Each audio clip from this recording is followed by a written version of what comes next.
Secure Swifters! Let's learn how to use the Submit button on our keyboard to move between text fields in SwiftUI. And along the way, we'll improve the user interface and validation of our Snacktacular app. Let's learn big! So among the things we learned in the last lesson was that we could use the .submit label modifier to change the label of the key that's usually labeled as return on most iOS alphabetic keyboards. We use this to set the email submit key to say next and the password submit key to say done. Now what we'd like to do is move from the email field to the password field when the next key is pressed and to close the keyboard when the done key is pressed. We can do this in 4 steps. First, we'll create an enum with a separate case for each text field, and secure fields are treated like text fields that we want to navigate between. Now the name of the enum can be any valid name, but Apple uses capital F field, so I think this is a good standard.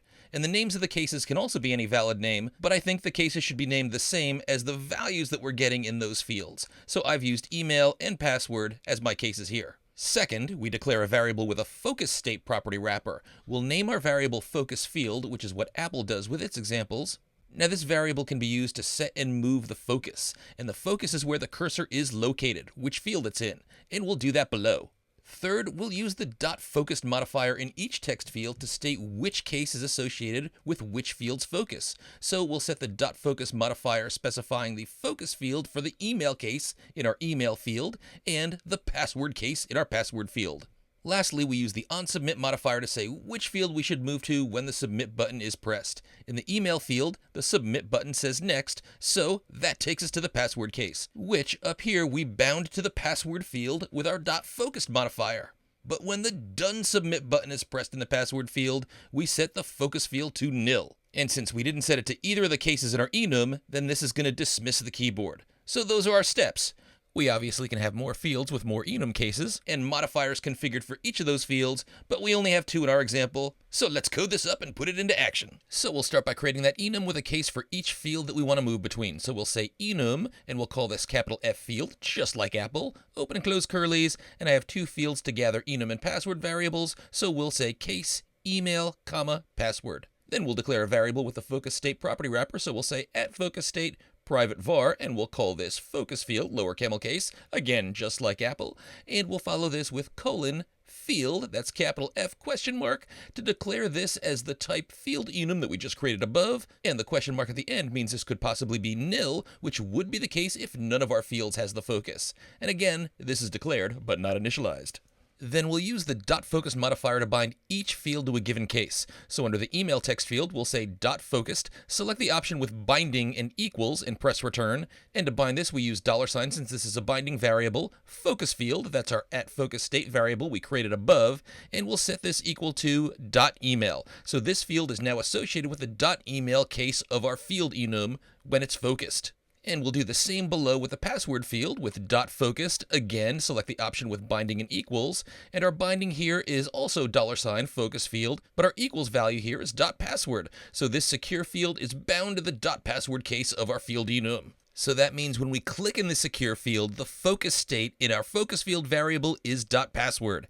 And if we programmatically set the focus field to .password, we'll jump to this field. And speaking of which, that's what we want to do for our text field. When the submit button, the next button in the case of the email field, is pressed, we want to switch the focus to the password field, meaning that the user will start entering their password after next is pressed. So to make that happen, we add a .submit modifier, select the option with just code, and between the curlies we'll enter focus field equals .password. That's going to push the focus to the field down here because we said that this is focused when the case is .password. Cool. Now in our password field, we'll also use .submit with just the code option, but between the curlies, we'll set focus field equal to nil. This will dismiss the keyboard because we're not focused on any of the cases in our field enum. That's because we didn't set focus field to anything that we bound a field to using the focused modifier. Well, alright. And so now that we've learned how to navigate between text fields, it's time for some bonus user interface refinement. We saw in our last lesson that if we tried to set a password that was less than 6 characters in length, Firebase rejected this with an error. So why don't we disable both buttons if the password is less than 6 characters? And I'm also going to assume that all email addresses are at least 6 characters long with the @ symbol in them as well. Now there are much better ways to validate email addresses and to show that we have a good quality password, but we're just doing some quick and dirty checks to show how you can perform some additional validation in the user interface. So to handle the button state whenever we want to enable or disable the buttons, let's create an @state variable above, and we'll call this button disabled, and initially set this equal to true.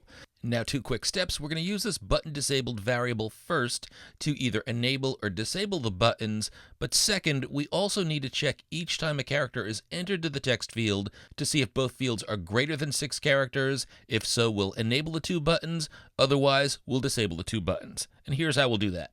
Now, since buttons will both be disabled when the app starts and nothing is in a text field, then to disable or enable the buttons, just below the H stack, we're going to add a .disabled modifier that'll apply to both buttons in the H stack, and in here we'll just pass in our buttons disabled bool to see whether or not the button should be enabled.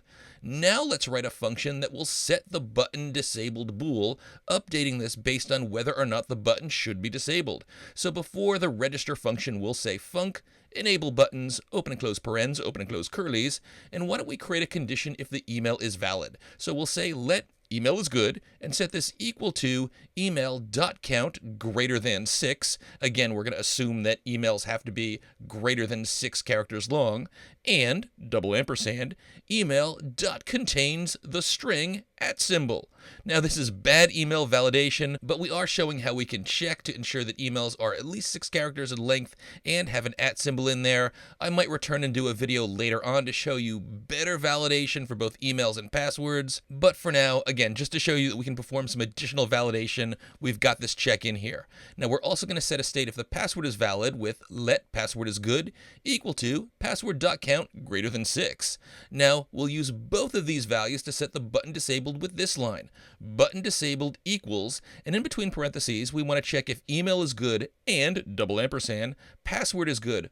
But if both of these are true, then we want to set button disabled to false. Since our button should not be disabled, they should be enabled. So we'll add an exclamation point in front of these parentheses. Remember, exclamation points turn true to false and false to true. So if it's true that password and email are valid, then button disabled should be false, thereby enabling the buttons. So this is good, but one last thing we need to do is to run this function each time a new character is entered into either the email or the password, and we can do this with the onChange modifier. So up here under the email text fields on submit, we'll enter .onChange, and the option you should select is the one with of and the action. So press return to select this, and the of here is email, so if the email changes, then tab over press return to get the closure, and if the email changes, what we want to do is call enable buttons. Then I'm going to copy this whole onChange modifier. I'm going to paste it below our secure field for password, but very important, here we want to change the value of email to password. So we check this when the password changes as well. And that's it. So we're ready to test. And since we want to see the keyboards, we won't look at live preview. Instead, we'll build and run in the simulator. Hammer time, no errors. Click on email, our email keyboard pops up. We see both buttons are disabled. I'll enter one of the valid emails that I created in the earlier lesson. Then, moment of truth, let's see what happens when we click on next, and we move to the password. And we see the keyboard updates as well, because down here we're not using our email keyboard, we're using the standard keyboard. And then I'll start typing my password, and we see, oh, and I wanted both buttons to be enabled when we hit 6 characters. Remember, I put greater than, I should have said greater than or equal to 6, but we see that our enabling works fine too. Nice. Now, moment of truth, we'll click done, the keyboard dismisses, the focus field is now nil, and what happens if we click on login? We see down in the console, login successful. Nice! Now in the next lesson, we'll learn how when the login is successful, we can navigate to our next view, but for now this is working great. I'm just going to change the 2 conditions where I check to see if the email and password were greater than 6, and I'll set those to greater than or equal to 6. And Swifter, you should feel great about yet another Swifty skill, how to navigate in between text fields using onSubmit. Plus, we threw in a little bit of validation logic as an extra bonus. Get excited for that next lesson, and until then, continue to hack.